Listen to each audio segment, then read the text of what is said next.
मिलकर हम सिंध में मुख्तलिफ़ शोबों में इन्वेस्टमेंट करें।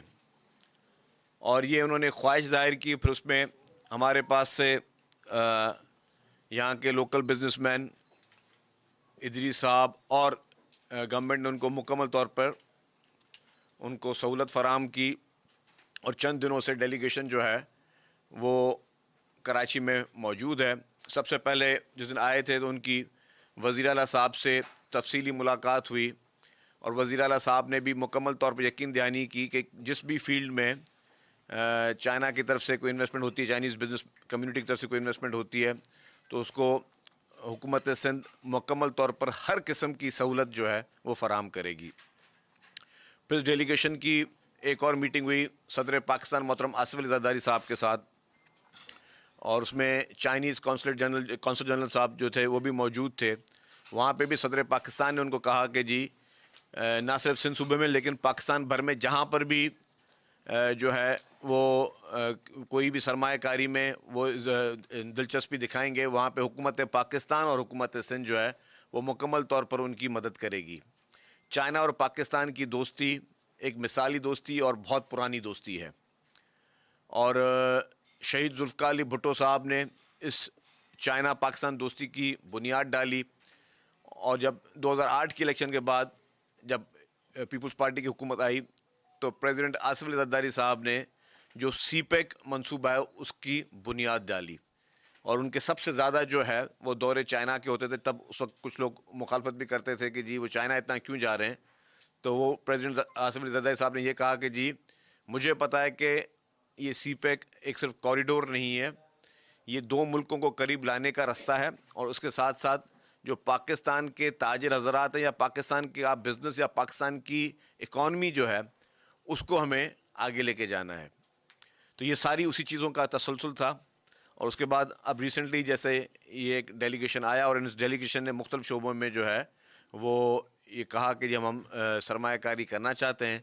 इसके बाद हमारे जो स्पेशल असिस्टेंट हैं चीफ मिनिस्टर साहब के कासिम नवीद कमर साहब, वो इनको धाबेजी इकनॉमिक ज़ोन भी लेकर गए, और धाबेजी इकनॉमिक ज़ोन में भी चाइनीज़ डेलीगेशन ने बहुत ज़्यादा दिलचस्पी का इज़हार किया, और उन्होंने कहा कि जी हम अपनी जितनी इंडस्ट्री हैं वो धाबेजी इकनॉमिक ज़ोन में ही लगाएंगे। और धाबेजी इकनॉमिक ज़ोन भी पाकिस्तान का वाहिद इकनॉमिक ज़ोन है जो कि सीपेक से जुड़ा हुआ है, और ये भी हुकूमत सिंध ने इस पब्लिक प्राइवेट पार्टनरशिप में धाबेजी इकनॉमिक ज़ोन की शुरुआत की। पब्लिक प्राइवेट पार्टनरशिप के बारे में भी मैं आपको बताता चलूँ कि पाकिस्तान की ग्लोबल रैंकिंग जो है पब्लिक प्राइवेट पार्टनरशिप में वो बहुत बहुत ऊपर है, और उसकी वजह सूबा सिंध है कि सूबा सिंध की वजह से जो है, क्योंकि सिंध ने इतना अच्छा मॉडल में पब्लिक प्राइवेट पार्टनरशिप में काम किया और इतने बड़े बड़े प्रोजेक्ट्स किए हैं जिसकी वजह से पाकिस्तान की रैंकिंग जो है ऊपर आई है। मुझे याद है जब प्राइम मिनिस्टर शहबाज शरीफ साहब यहाँ पे आए थे CM हाउस में, तब उन्होंने एहसन इकबाल साहब को कहा कि एहसन इकबाल साहब आप सिंध हुकूमत से मदद लें, किस तरीके से पब्लिक प्राइवेट पार्टनरशिप का काम करें ताकि हम भी सिंध हुकूमत को फॉलो करते हुए पब्लिक प्राइवेट पार्टनरशिप का जो है वो उस मॉडल को हम फॉलो करें। हमारे बहुत बड़े बड़े प्रोजेक्ट्स जो हैं वो पब्लिक प्राइवेट पार्टनरशिप में जो हैं वो चल रहे हैं, कामयाबी से चल रहे हैं, और बहुत ज़्यादा इस वक्त भी पब्लिक प्राइवेट पार्टनरशिप जो है वो मॉडल हमारे पास सक्सेसफुल मॉडल के तौर पर है। बड़े बड़ी जितनी स्कीमें वो भी CPPP मोड में जो है वो चल रही हैं। तो हमारे जो ये डेलीगेशन आए इन्होंने जिन फील्ड में कहा कि जी हम उनको इंटरेस्टेड हैं, तो उनमें हमने कहा कि उनको सपोर्ट करते हैं।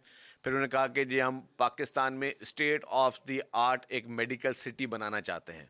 उस पर हुकूमत सिंध ने कहा कि हम आपकी मुकम्मल तौर पर हर किस्म की को आपको सहूलत फ़राम करेंगे, जो भी फैसिलिटी सिक्योरिटी हर चीज़ जो है वो गवर्नमेंट ऑफ सिंध इनको फ़राम करेगी। और आज हम जहाँ बैठे हैं तो कोई 4 MOUs जो है एक साइन हुए और एक 5वां भी इसके बाद होगा।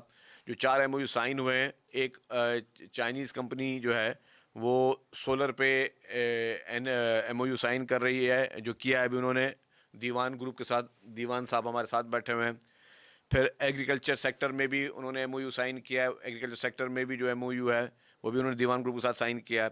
फिर फर्टिलाइज़र जो है आपका एक नहायत ही अहम शोबा है, जो कि पूरे पाकिस्तान जो है वो उसकी इकॉनमी डिपेंड करती है, एग्रीकल्चर बेस्ड है। तो एग्रीकल्चर और फिर फर्टिलाइज़र का एक सेपरेटली इन्होंने MOU साइन किया है। फिर जो है एक और इम्पॉर्टेंट चीज़ है जिसकी शुरुआत हमने की थी कि हमने पाकिस्तान की पहली ईवी बसेस कराची में हमने लॉन्च की थी, और हुकूमत सिंध ने ये ऐलान किया था कि हम पाकिस्तान की पहली ईवी टैक्सीज़ जो हैं, ट्रांसपोर्ट डिपार्टमेंट ने वो ऐलान किया था कि हम वो कराची में शुरू करेंगे, और उसका मॉडल ये होगा कि हम नौजवानों को रोज़गार देंगे। उसका सिस्टम ऐसा करेंगे कि हम नौजवानों को रोज़गार देंगे, और नौजवानों को जो रोज़गार का मकसद ये है कि जो नौजवान जो कि जिनके पास और कोई मौक़े नहीं होंगे, तो हम कोई ऐसी स्कीम अभी बनाने जा रहे हैं जिसको डिज़ाइन किया जा रहा है, और चेयरमैन पाकिस्तान पीपल्स पार्टी मोहतरम बिलावल भुट्टो ज़रदारी साहब की खुसूसी हिदायत पर और सदर पाकिस्तान मोहतरम आसिफ अली ज़रदारी साहब की खुसूसी हिदायत पर हम एक ऐसी स्कीम नई लाने वाले हैं जिसमें हज़ारों नौजवानों को अपना रोज़गार कमाने का मौका मिलेगा, और हम वो भी माहौलियाती फ्रेंडली जो है, एनवायरमेंटल फ्रेंडली एक इकोसिस्टम के साथ जो है हम यहाँ पे टैक्सी सर्विसेज जो है वो मुतारिफ़ कराने जा रहे हैं, जिससे ना सिर्फ कि उन लोगों को रोज़गार मिलेगा, लेकिन जो हमारे पैसेंजर हजरात, जो हमारे लोग जो रिक्शाओं में या किसी और गाड़ियों में सफ़र करते हैं, उनको भी जो है वो एक सस्ती अच्छी सहूलत जो है वो मुहैया की जाएगी। सस्ती और अच्छी मैं इसलिए कह रहा हूँ कि अगर आप पेट्रोल गाड़ी में किसी एक डेस्टिनेशन से दूसरी डेस्टिनेशन जाते हैं तो आपको महंगी पड़ती है। वही गाड़ी अगर ईवी की होगी तो उसमें आपको इलेक्ट्रिकल व्हीकल्स में आपको वो सफ़र सस्ता मिलेगा। और इसकी हम ऐप भी अनाउंस कर रहे हैं, लॉन्च करने जा रहे हैं, जिससे आप सिर्फ अपने ऐप में आपको किस तरह की गाड़ी चाहिए, आपको छोटी गाड़ी चाहिए अगर आप 2 पैसेंजर हैं, या अगर आपने एयरपोर्ट साइड जाना है या शहर से बाहर कहीं जाना है तो आपको बड़ी गाड़ी चाहिए जिस डिक्की में आपको सामान वगैरह रखना है, तो वो सारी चॉइसेस होंगी आपके पास। तो वो सारी उस पर बहुत रैपिडली ट्रांसपोर्ट डिपार्टमेंट हुकूमत सिंध वो काम कर रही है। तो उस पर ट्रांसपोर्ट का भी एक इन्होंने अभी MOU दीवान ग्रुप के साथ हमारे इन चाइनीज़ दोस्तों ने वो साइन किया है, और अब मेडिकल सिटी का MOU अभी थोड़ी देर में ये फिर एक दफ़ा और साइन होगा। इस पूरे इनके ट्रिप में, इनके टूर में जो इन्वेस्टमेंट डिपार्टमेंट है जो पब्लिक प्राइवेट पार्टनरशिप में, उनका एक नहायत ही अहम किरदार है जिसको हेड कासिम नवीद साहब कर रहे हैं, और ही इज़ यंग एनर्जेटिक, और इन्होंने आते ही जैसे इनको पोर्टफोलियो मिला है तो उन्होंने सारी कोशिशें की, और फिर इदरीस साहब जो हैं उन्होंने he is a renowned businessman, उन्होंने भी बहुत अच्छा जो इनके साथ काम किया है। अब मेडिकल सिटी का जो इनका MOU साइन हो रहा है वो ग्लोबल वेंचर कंपनी जो है इदरीस साहब की, उनके साथ ये कर रहे हैं। तो हमने इनको यहाँ पे गवर्नमेंट के साथ भी मीटिंग्स करवाई हैं, हमने इनकी यहाँ पे प्राइवेट बिजनेसमैनों से भी मीटिंग करवाई है। कल भी जो है एक बिज़नेस का सेमिनार था, तो हम चाहते हैं कि, और उसके बाद ये फेडरल पब्लिक ये अपना federation of chamber of commerce FPCCI वहाँ पर भी गए, वहाँ पे इनकी मुख्तलिफ कारोबारी हजरात से मीटिंग्स हुई। तो मकसद ये था कि हम पाकिस्तानी ताजरों को चाइनीज़ ताजरों के साथ करीब लेके आएँ, उनसे मुलाकात करवाएं, ताकि ये अपने कारोबार का मॉडल एक्सचेंज करें, और उसमें फिर जिसमें इनको भी फ़ायदा हो और हमारे ताजरों को भी फ़ायदा हो। और अगर हमारे ताजरों को फ़ायदा होगा तो ये हमारे मुल्क के लिए बहुत अच्छा है।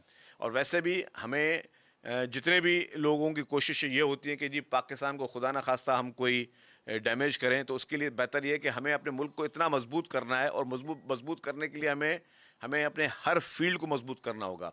हमें अपनी एग्रीकल्चर को मजबूत करना होगा, हमें अपने लाइव स्टॉक को मजबूत करना होगा, हमें हमारी इंडस्ट्रीज़ को मजबूत करना होगा, हमें अपने ताजरों को मजबूत करना होगा कि हम लोगों का कॉन्फिडेंस जो है वो बहाल हो। और अल्हम्दुलिल्लाह यही उसकी निशानी है कि जितने भी आप देखें कि प्रोपेगेंडाज हों या जितने भी कोशिशें की जाती है, उसके बावजूद भी जो फॉरेन इन्वेस्टर है वो आपके साथ काम करने के लिए तैयार है, वो आपके साथ काम करना चाहता है। उसकी सबसे बड़ी मिसाल ये जो 4-5 दिन का जो दौरा रहा है, अल्हम्दुलिल्लाह एक बहुत कामयाब दौरा रहा है, ये हुआ है।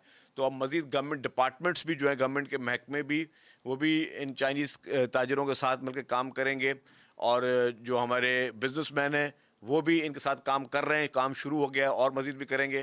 तो ये अब ना रुकने वाला सिलसिला जो है अल्हम्दुलिल्लाह वो शुरू हुआ है, ये कंटिन्यू प्रोसेस रहेगा, क्योंकि चाइना हमारा एक ब्रदर कंट्री है, हमारे बहुत अच्छे ताल्लुकात हैं, और हमेशा से हम लोग, और चाइना ने मुश्किल वक्त में, मुश्किल हालात में पाकिस्तान का साथ दिया है, लेकिन अभी ये अपनी वॉलंटियरली, अपनी खुशी के साथ जो है पाकिस्तान में बिज़नेस करना चाहते हैं। तो इसका मतलब ये समझते हैं कि पाकिस्तान में कारोबार का माहौल जो है वो बेहतर है, वो समझते हैं कि पाकिस्तान में जो है कारोबारी अफराद के लिए अच्छी सहूलियात हैं, और इस साजगार माहौल में कारोबार को आगे बढ़ाने के लिए हम सबको ये कोशिश करनी होगी कि हम इसको कितना अच्छा बेहतर करके चलाएं और हम अपने अपने मुल्क में जितनी जॉब्स, जितनी ये फैक्ट्रीज़ खुलेंगी, जितनी इंडस्ट्रीज़ खुलेंगी, उससे जॉब अपॉर्चुनिटी पैदा होगी। जो सिर्फ मेडिकल सिटी बना रहे हैं उसमें ये इन्होंने खुद कहा कि जी हम आपको सिर्फ 50,000 नौजवानों को नौकरियां मिलेंगी। मेडिकल सिटी से तो आपके सूबे के 50,000 नौजवानों को नौकरियां मिलेंगी। इसका मतलब है कि 50,000 ख़ानदानों का भला होगा। जो 50,000 ख़ानदानों का भला होगा तो यही अपॉर्चुनिटीज़ क्रिएट की जाती हैं। हुकूमत सिर्फ हम हुकूमती जॉब्स पे डिपेंड नहीं कर सकते, हमें प्राइवेटली इतनी अपॉर्चुनिटीज़ क्रिएट करनी होंगी और वो मुख्तलिफ कारोबार के ज़रिए क्रिएट करनी पड़ेगी, मुख्तलिफ इंडस्ट्रीज़ के ज़रिए पैदा करनी पड़ेंगी। अगर ये सिर्फ एक मेडिकल सिटी से 50,000 नौजवानों को नौकरियाँ मिल रही हैं, तो जब हमारी EV टैक्सीज़ होंगी तो वो भी कि हज़ारों नौजवानों को जो है वो नौकरियाँ मिलेंगी। तो चेयरमैन पाकिस्तान पीपल्स पार्टी मोहतरम बिलावल भुट्टो ज़रदारी साहब का विजन भी यही है कि आप नौजवानों को एम्पावर करें, ख़वातीन को एम्पावर करें, नौजवानों को रोज़गार दें, ख़वातीनों को रोज़गार दें। जो हमारी टैक्सी सर्विस है उसमें भी हम पिंक टैक्सी सर्विस यूज़ कर रहे हैं, शुरू करने जा रहे हैं। जो नॉर्मल टैक्सी के साथ, वो भी पाकिस्तान की पहली ख़वातीन के लिए पिंक टैक्सी सर्विस होगी, जिसमें ड्राइवर भी ख़वातीन होंगी और जिसमें वो पैसेंजर भी ख़वातीन उठाएंगी या फैमिली या बच्चे साथ उठाएंगी। तो यही है मॉडल हमें कि इस तरह हमें तरक्की करें। और जो चीज़ें मैं आपको बता रहा हूँ कि पिंक टैक्सी सर्विस आपको दुनिया के शायद कोई इक्का दुक्का किसी मुल्क में मिल जाए या ना मिले। तो मतलब हम लोग आगे हैं। ये नहीं कि हम लोग कहते हैं कि जी हम लोग बहुत पीछे हैं, लेकिन हमारी सोच मुस्बत होनी चाहिए। अपने मुल्क के साथ कमिटमेंट हमें वो मजबूत होनी चाहिए, अपने मुल्क के लोगों के साथ कमिटमेंट मजबूत होनी चाहिए और जो भी हम इरादा करें सिर्फ उसको हम पूरा करने की कोशिश करें। कुछ चीज़ें पूरी होती हैं, कुछ नहीं होती, कुछ वादे पूरे होते हैं, कुछ वादे पूरे नहीं होते, लेकिन हमें जो है वो मॉडल ये होना चाहिए कि हमें कोशिश ज़रूर करनी चाहिए कि हम अपने मुल्क के लिए, अपने कौम के लोगों के लिए क्या फ़ायदा दे सकते हैं। अच्छा सर, इसमें कुछ ये बताएंगे कि ये इन्वेस्टमेंट किन किन अजला में होगी और इनका फ़ायदा कहाँ के नौजवानों को पहुँचेगा और मेडिकल सिटी कहाँ बनाने जा रहे हैं, क्योंकि कराची में तो बड़े बड़े हॉस्पिटल मौजूद हैं, क्या सिंध के किसी और इलाके को भी इसका फ़ायदा पहुँचेगा? देखिए जी, जो मेडिकल सिटी बनाने जा रहे हैं वो बनाने जा रहे हैं धाबेजी में। ठीक है, धाबेजी डिस्ट्रिक्ट ठट्टा है, लेकिन बिल्कुल कराची के साथ ही है। और वहाँ पे मेडिकल सिटी बनेगी तो उसके जो समरात होंगे वो सिर्फ कराची के लिए या नहीं होंगे, वो पूरे सूबे के लिए होंगे। ना सिर्फ पूरे सूबे के लिए होंगे, पूरे पाकिस्तान के लिए होंगे। और ये कंपनीज ये इरादा रखती हैं कि हम यहाँ पे जो चीज़ें बनाएंगे उसको हम एक्सपोर्ट भी करेंगे। तो पाकिस्तान से जो चीज़ें बनाई जाएंगी मेडिकल की फील्ड में वो एक्सपोर्ट भी होंगी, उससे ज़राए मुबादला भी जो है वो पाकिस्तान को मिलेगा। तो प्रायोरिटी हमारी कोई एक शहर, कोई एक इलाका नहीं है, प्रायोरिटी हमारा पूरा पाकिस्तान है। पाकिस्तान का एक एक इंच है। अगर हमारी एक्सपोर्ट्स होती हैं तो पूरे पाकिस्तान को वो फ़वाद उसके हासिल होंगे। अच्छा सर, ये बताइए सोलर के हवाले से जो मुआहदा हुआ है उसमें क्या यहाँ पे जो सोलर पैनल्स वगैरह वो बनेंगे, मैन्युफैक्चरिंग होगी और वो सस्ते भी मिलेंगे आवाम को, क्या होगा? देखिए जी, सोलर एनर्जी पे मुख्तलिफ ऑप्शंस पे काम कर रहे हैं। सोलर एनर्जी जो पैदा होगी उसमें भी ये काम करेंगे। सोलर एनर्जी के लिए जो चीज़ें बनती हैं उसकी मैन्युफैक्चरिंग भी यहाँ से होगी। तो ये एक लॉन्ग टर्म प्रोसेस है जो कि आपके हर चीज़ से सोलर और एनर्जी से रिलेटेड हर इशू को ये इसको रिजॉल्व करेगा। एक मिनट, कहा कि रोजगार हम नौजवानों को देंगे, तो ये हमारे उसकी वैसे शिकायत भी है वफाक से कि वहाँ पे हमें नौकरियाँ नहीं मिलती। तो यहाँ जो भी कंपनियाँ आ रही हैं, जो भी मुआहदे हो रहे हैं, तो ये लाजमन होगा सुबह सिंध की या पूरे पाकिस्तान का होगा? देखिए जी, डिपेंड करता है कि किस तरह की नौकरियाँ। कोई जो टेक्निकल होंगी ज़रा डेफिनेटली टेक्निकल में हर आदमी अप्लाई कर सकता है। जो लोकल ऐसी होगी कि जो जिसका लोकल स्किल्स की ज़रूरत है वो लोकल करेगा, तो उसमें कोई वो डिस्क्रिशन नहीं है। सर ये बताएं कि इनको शुरू में टैक्स में कोई छूट भी होगी क्योंकि ये बाहर से आ रहे हैं, सहूलत देना बहुत होगा? अच्छा सवाल आपने किया, बहुत अच्छा तो ये सवाल। बताएं कि इसमें कोई हॉस्पिटल भी होगी या मेडिकल इंडस्ट्री में इस्तेमाल होने वाले सामान होगा सर? देखिए जी, इनके मुख्तलिफ जगहों पे बातचीत चल रही है।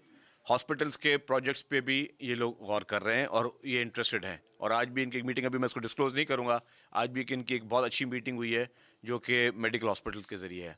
जहाँ आपने कि इनको टैक्स में क्या छूट होगी, देखिए जी, धाबेजी इकनॉमिक जोन है क्या? धाबेजी इकनॉमिक जोन की अफादियत क्या है? अफादियत यह है कि अगर आप धाबेजी इकनॉमिक जोन में या किसी भी इकनॉमिक जोन में आप कोई भी अगर बिजनेस करते हैं जो डिक्लेयर्ड इकनॉमिक जोन है, और धाबेजी के का एक्सेस इसलिए अच्छा है कि वो धाबेजी जो है वो आपको पता है कि समंदर के साथ है, पोर्ट के साथ है और बिल्कुल उसके साथ जो है पोर्ट कासिम है। तो अब जो धाबेजी इकोनॉमिक जोन है उसमें अगर ये लोग कोई इंडस्ट्री लगाते हैं तो 10 साल तक इनको टैक्स हॉलीडे है, और जो भी ये मशीनरी इंपोर्ट करेंगे उस पर ड्यूटी नहीं है। ये सिर्फ इनके लिए नहीं है, कोई भी पाकिस्तानी या दुनिया से कोई भी शख्स अगर पाकिस्तान में इन्वेस्टमेंट करना चाहता है, या अगर वो चाहता है कि जी मैं यहाँ पे कोई कारोबार शुरू करूँ, इंडस्ट्रीज कोई लगाऊँ, तो उसमें यह है कि जो भी उन इकोनॉमिक जोन में काम करेगा उसको 10 साल का टैक्स हॉलीडे होता है, और उसकी इंपोर्ट जो मशीनरी है उस पर ड्यूटी नहीं होती है। तो ये एक बहुत बड़ा रिलीफ है जो कि वहाँ पे कारोबारी आसपास को मिलता है। अच्छा, माइंस एंड मिनरल सेक्टर में भी सिंध हुकूमत के पास एक सरमायाकारी के मौके मौजूद हैं। इस ज़मीन में सिंध हुकूमत क्या इक़दाम कर रही है? देखिए जी इसमें सबसे बड़ा जो मेरे ख्याल से स्टेप हमारा वो मार्बल सिटी का जो प्रोजेक्ट है, वो एक बहुत पुराना प्रोजेक्ट है जिसको अभी रिवाइव किया है, उसकी कंस्ट्रक्शन होने जा रही है। उसका मेन मैं आपको क्रक्स बता दूं कि हमारे पास जो मार्बल ग्रेनाइट बहुत सारी जगहों से एक्सट्रैक्ट हो रहा था, वो दूसरे मुल्कों में जाके वहाँ से प्रोसेस करके हमारे ही मार्केट में बिक रहा था। तो हमारी कोशिश ये रहेगी कि मार्बल सिटी में एक तो हम ज़मीन प्लॉट उन लोगों को दें जो यहाँ पे ऑलरेडी मार्बल प्रोड्यूसर्स हैं, लेकिन उसके साथ साथ उनको वैल्यू एडिशन, उनको प्रोसेसिंग करने के लिए वो एक कंबाइंड मशीनरी का पूल हुकूमत की तरफ से हो, ताकि जो टेक्नोलॉजी जो चीज़ें वो अफोर्ड नहीं कर सकते वो उनको प्रोवाइड की जाए गवर्नमेंट की सपोर्ट के साथ। अच्छा, इसमें एक और चीज़ बताऊँ, पाकिस्तान को अल्लाह ताला ने कुदरती मादनियात से नवाजा है। पूरी दुनिया भर में जितने भी नेचुरल रिसोर्सेज होते हैं उसको उन इलाकों की हुकूमतें जो हैं वो एक अच्छा रिसोर्स करके यूज़ करती हैं। हमारे पास FTC बिल्डिंग आपने देखी है, इस पर जो भी लगा हुआ है वो सारा थर पार्कर का ग्रेनाइट है। इस तरीके से चाइना क्ले जो हमारे पास होता है, जो जैसे बर्तन बनते हैं, ये हमारे पास इस तरह नमक, हमारे पास इस तरह बेशतर ग्रेनाइट, मार्बल्स, अल्लाह ताला ने हमें बहुत ज़्यादा जो है वो नवाजा। और सबसे बड़ी मादनियात जो है वो है कोयले की। जो कोयला आपके पास बिलियंस ऑफ टन मौजूद है हमारे पास थर पार्कर में, जिससे अब बिजली के तमाम माहिरीन कह रहे हैं कि सस्ते में सस्ती बिजली अगर पैदा हो सकती है तो उस कोयले से हो सकती है। और उसी कोयले को अगर आप एक्सपोर्ट भी करना चाहें तो 200 साल तक आप उसको एक्सपोर्ट भी कर सकते हैं। वज़ीर-ए-इत्तला शर्जील इनाम मेमन और वज़ीर तवानाई नासिर हुसैन शाह स्टेट लाइफ के दरमियान दस्तखती मुआहदे के बाद मीडिया से गुफ्तगू कर रहे हैं। उन्होंने कहा कि गैर मुल्की सरमायाकारों को सहूलियात फराहम की जाएंगी। शर्जील इनाम मेमन ने कहा कि गैर मुल्की सरमायाकारों ने वज़ीर आला सिंध से भी मुलाकात की है। सिंध हुकूमत सरमायाकारों को मुकम्मल तहफ़्फ़ुज़ फराहम करेगी। शर्जील इनाम मेमन ने कहा कि चीनी सरमायाकारों को हर तरह की मुआवनत फराहम करेंगे। चीन के साथ ताल्लुकात को मज़ीद मजबूत करना चाहते हैं। उन्होंने कहा कि पब्लिक प्राइवेट पार्टनरशिप में सिंध की रैंकिंग सबसे बेहतर है। गैर मुल्की सरमायाकारों को राबित इकोनॉमिक जोन का